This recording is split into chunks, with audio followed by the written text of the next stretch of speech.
श्रीमद् भगवद गीता के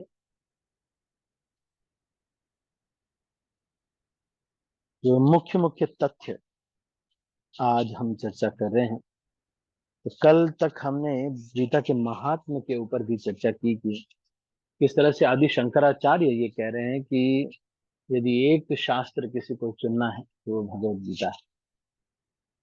आदि शंकराचार्य ये कह रहे हैं कि जो भी व्यक्ति अगर किसी एक ईश्वर को चुना है तो वो है भगवान कृष्ण। तो ये चर्चा हमने की थी।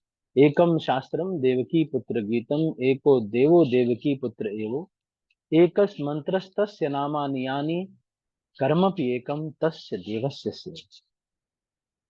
तो एक काम अगर किसी को सेलेक्ट करना है कि भाई मेरे को करना क्या है इस दुनिया में, क्या रोज सुबह बस ऐसे ही उठ करके रोज यही करना ही जीवन का लक्ष्य है? रोज सुबह उठते हैं, बस फ्रेश होते हैं, कंपनी जाते हैं, नौकरी करते हैं, आते हैं, फिर बस यही सो जाते हैं, फिर अगले दिन यही यही करना है, या फिर मुझे करना क्या है? तो इसको हमने कहा कि उस भगवान की सेवा करना ही जीव का लक्ष्य। क्योंकि इंद्रियों की सेवा करके करके व्यक्ति कितना भी कर लेता है, ये इंद्रियों को कितनी भी खीर खिला दो, कितनी भी खीर खिला दो। मैंने आपको एक बार उदाहरण दिया था कि मैंने एक बार आधी बाल्टी वो शरद पूर्णिमा वाली जो खीर थी, उसको मैं मंदिर में लोग लगा के रखते, छत पे रख देते थे। तो बड़े बड़े पात्र में रखी हुई थी, वो चंद्रमा के नीचे रखते थे। मैं उसको लेके आया, मैं और अमित प्रभु, हमें 3 महीने हुए थे भक्ति में आए हुए। तो पर हमें बहुत अच्छा लग रहा था। फिर ऊपर हमने देखा कि इतना खीर खुला ही इन्होंने रख दिया, कोई खा ही नहीं रहा। हमने सोचा कि ये तो ऐसे ही शायद फेंक देंगे ये लोग, हैं बाहर रख दिया है। अब हमें पता नहीं था कि ये शरद पूर्णिमा पे रखा जाता है, वो अमृत बन जाता है। तो हम गए, आधी बाल्टी खीर लेके आए, दोनों हाथ से खाने लगे खीर को। पर हम फिर भी संतुष्ट नहीं। हमारे एक प्रभु जी थे, वो पहुंच गए वहां पे, लाइव हमें देख रहे थे हम कैसे खीर खा रहे हैं बाल्टी से। हम्म। ये जो इंद्रियां हैं इसको कितना भी दे दो, एक स्त्री का भोग दे दो, दूसरा स्त्री चाहिए, तीसरा स्त्री चाहिए, चौथा स्त्री, पुरुष, जो पुरुष संग करते हैं उनको दूसरा पुरुष, दूसरा पुरुष। अवैध अगर करते, एक बार एक वेश्या मेरे पास में आई, तो उसने, मैं और रविंद्र चैतन्य प्रभु साथ में थे, तो उसने कहा कि हमें बचा लीजिए। ये पूना की बात है। हम वहां पे बल्ब खरीदने गए थे, वो एरिया थोड़ा शनिवार वाड़ा कोई एरिया है, वहां पर ऐसा ही है कुछ। तो हमें पता नहीं था कि ये वैसा एरिया, हम जानते ही नहीं थे। तो हम वहां पे बल्ब मिलता है तो वहां लेके अल्टर के बल्ब के लिए हम गए थे। तो ये संतुष्ट इंद्रियां संतुष्ट होती ही नहीं। कितना भी समोसे खिला दो, गुलाब जामुन खिला दो, जो भी खिला दो। इसी तरह से ये जो ईगो है ये भी संतुष्ट होता नहीं। कितना भी इसको देते जाओ, कितना भी देते जाओ, संतुष्ट नहीं होता। ये संतुष्ट होगा नहीं इसको। जितना सम्मान देते जाओगे ये भूखा ही रहेगा। कि एक व्यक्ति ने हिरण्यकशिपु को सम्मान नहीं दिया, वो थे प्रहलाद। बस उतने के लिए पूरा नरसिंह देव वाला ऑपरेशन हुआ। पूरा ब्रह्मांड ओम हिरण्यकशिपु नमः बोलता था। नारद मुनि तक हिरण्यकशिपु को प्रणाम करके जाते थे। सारे देवी देवता तो करते ही, लेकिन फिर भी ये जो इंद्रियों की भूख है, पांचों इंद्रियां और मन बुद्धि अहंकार, अरे ये भूख संतुष्ट होती ही नहीं। इसलिए कह रहे हैं इस भूख के पीछे मत भागो। इस मछली को जितना भी देते जाओगे, आर केनो माया जाले पड़ितेछो जीवन। ये बात तो सही है कि मन को लगता रहता है, नहीं नहीं, ये वाला ऑप्शन ले लेंगे तो शायद मैं संतुष्ट हो जाऊं। लेकिन ये संतुष्ट होते नहीं। कितना भी प्रयास कर ले ये संतोष नहीं मिलता। कितना भी दुनिया का वस्तु इकट्ठा कर ले, कुछ भी कर ले, मन संतुष्ट नहीं है। हाँ, एक चीज से संतुष्ट है। किस चीज से? भगवान की सेवा से संतुष्ट। शुरू शुरू में तो अच्छा नहीं लगता है, लेकिन ये भगवान की सेवा ही से संतुष्ट होगा, और कुछ है ही नहीं। पिज्जा खाने वाले आप सारा पिज्जा मंगा लो, मैंने बहुत खाया, मुझे बहुत पसंद था। ये जितनी भी चीजें हैं, मैंने कोई गलत काम नहीं किया अभी तक, लेकिन जो जो मुझे करना था वो सब मैंने किया। मुझे थिएटर एक्टिंग करने की इच्छा थी, मैंने थिएटर किया, 2 साल एक्टिंग किया। पर ये सारे लोग भी कंगाल रहते हैं वहां, स्त्री पुरुष जो एक्टिंग करते हैं वो आपस में ही बहुत सारा संग करते हैं। और थिएटर का एक बहुत ही घिनौना रूप वो ये भी है कि वो सब जो होते हैं वो सब कैरेक्टरलेस होते हैं। और बॉलीवुड और थिएटर में ये जो भी जाते हैं, ये फर्स्ट क्राइटेरिया है। मेरी एक भांजी है, वो आजकल, और भी हैं 2-3, ये सब मॉडलिंग में गए हुए हैं सारे, शरीर से सुंदर हैं तो जाते हैं, मैंने देखा है।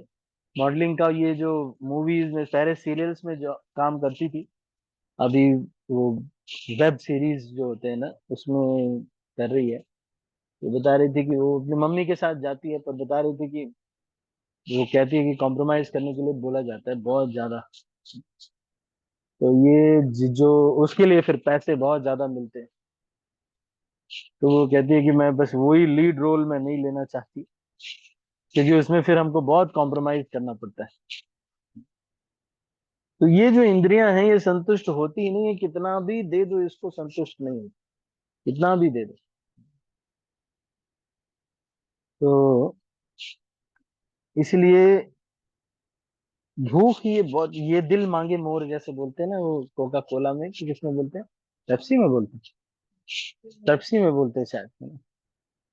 ये कभी दिल भरेगा ही नहीं, क्योंकि ये जीव जो है भगवान का अंश है ना, तो ये प्रयास करता रहता है, नए नए सोचता है कि चलो इस्कॉन में आ गए हैं, तो अब तो शायद हो सकता है कि मैं इसमें मैं संतुष्ट हो सकता हूँ, क्योंकि भक्ति वाले में।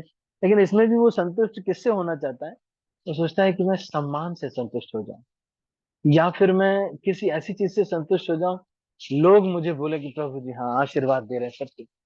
हाँ, तो मैं भी ऐसे ही, मैं ऑफिस में जब जॉब कर रहा था, तो 4,000 एम्प्लॉयज अपने अंडर में काम करते थे।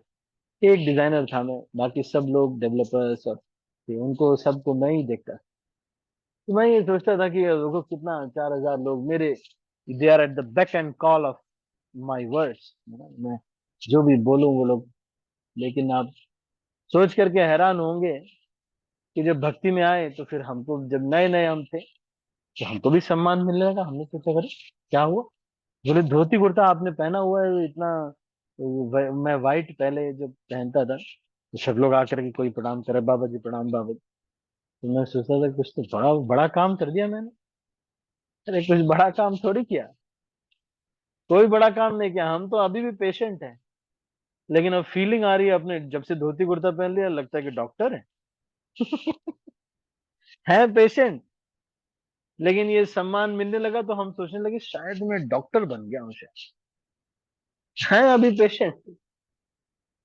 अरे भजन करना चाहिए बाबा, अभी तो माला करो, अभी भक्ति करो, अभी तो कुछ आता ही नहीं है। लेकिन हमने सोचा कि नहीं, सब लोगों ने इतना सम्मान दे दिया, प्रभु जी प्रणाम, प्रभु जी आपकी कृपा से सब हो रहा है। तो हमने सोचा शायद पहले तो मैं पेशेंट था, ये शायद मैं अभी डॉक्टर बन गया हूँ क्या। हम डॉक्टर नहीं बने, हम अभी भी पेशेंट हैं।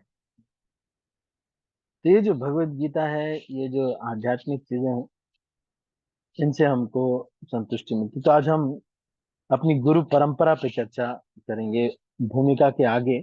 आपने देखा होगा कि भगवत गीता में एक गुरु परंपरा लिखी हुई, भगवत गीता में एक गुरु परंपरा लिखी हुई है। तो इस गुरु परंपरा में आप देखेंगे भगवान श्री कृष्ण हैं, ब्रह्मा जी हैं, नारद मुनि, व्यास देव, मध्वाचार्य, पद्मनाभ, नृहरि, माधव तीर्थ, अक्षोभ तीर्थ, ज्ञान सिंधु, दयानिधि, विद्यानिधि, इस तरह से व्यास तीर्थ, लक्ष्मीपति, माधवेंद्रपुरी, ईश्वरपुरी, चैतन्य महाप्रभु, ये जो हमारी गुरु परंपरा है, इस परंपरा से ये जो ज्ञान आ रहा है, किस तरह का ज्ञान प्रामाणिक होगा। इसीलिए कोई भी व्यक्ति जो ये कहता है कि मेरा कोई गुरु नहीं है, या मेरे गुरु की का जो सम्मान है या वैल्यू है मुझसे कम है। मैंने देखा है कि कुछ ऐसे इस्कॉन ने ये फैला दिया है कि भाई परंपरा में होना। तो वृंदावन के कई सारे बाबा हैं, तो उनको लगता है कि मैं तो ऐसे ही गुरु बना था, लेकिन मुझे कोई गुरु होना चाहिए, तो मैं क्या करूं। एक बाबा जी को कोई पकड़ लेते, कोई बुढ़ा व्यक्ति होता है, उसको बुलाते, इधर आओ, गुरु बन जाओ मेरे, हैं। और फिर नीचे उसको कहीं पे बैठा देते, उसको खाना वाना दे देते, 10 रुपए दे देते, मुझे थोड़ी देर के लिए गुरु बनना है, जब तक कथा चल रही है। इस्कॉन वालों ने बोला है गुरु परंपरा में रहना चाहिए, तो इसलिए हम हैं गुरु परंपरा में। और उनके गुरु की कोई वैल्यू नहीं, कोई नहीं जानता उनके गुरु को। वो जब जाते हैं, उनका वीडियो बनाते हैं, प्रणाम करते हैं, तभी पता चलता है कि अच्छा ये इनके गुरु हैं क्या। नहीं तो गुरु जी का कोई वैल्यू नहीं। तो ऐसा भी नहीं होना चाहिए। तो हमको ये समझना चाहिए कि गुरु परंपरा में ही ज्ञान प्राप्त करना चाहिए। तो श्रील प्रभुपाद तक 32 गुरुओं के बारे में यहाँ पे चर्चा आती। तो ये जो परंपरा है, ये शिक्षा परंपरा और दीक्षा परंपरा दोनों है।